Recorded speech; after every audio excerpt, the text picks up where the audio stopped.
Today I had to drop an ash tree that's been creaking. It was cracked halfway up, completely hollow, about 3 to 4 inches all the way around. This is Vaughn. And then we got Ryan. I'm Ryan. We got Ryan here. This tree had me a little bit nervous. I've been waiting for the breeze to be out of the right direction for almost a week and a half now, just because I didn't want any pressure put on it to make it split. When I was doing my back cut, I was kind of nervous about a barber chair on this one. You'll see me do a plunge cut to set up a shelf.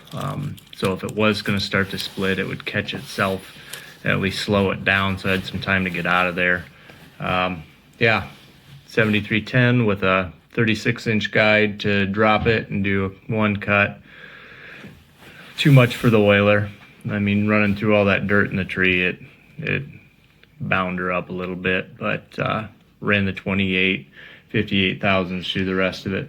Just You're 10? Yes. Just a fun video of removing a hollow ash tree.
A little hollow.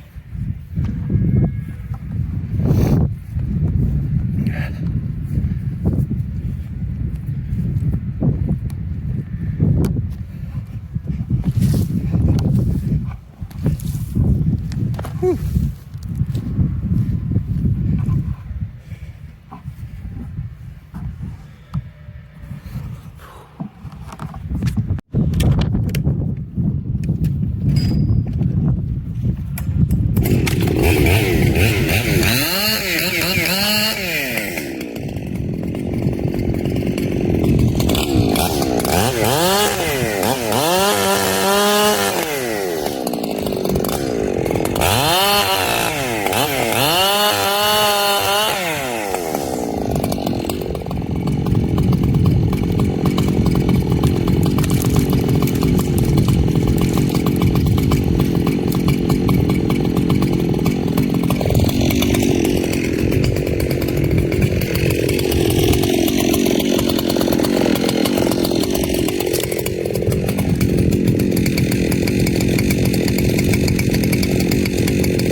that saw.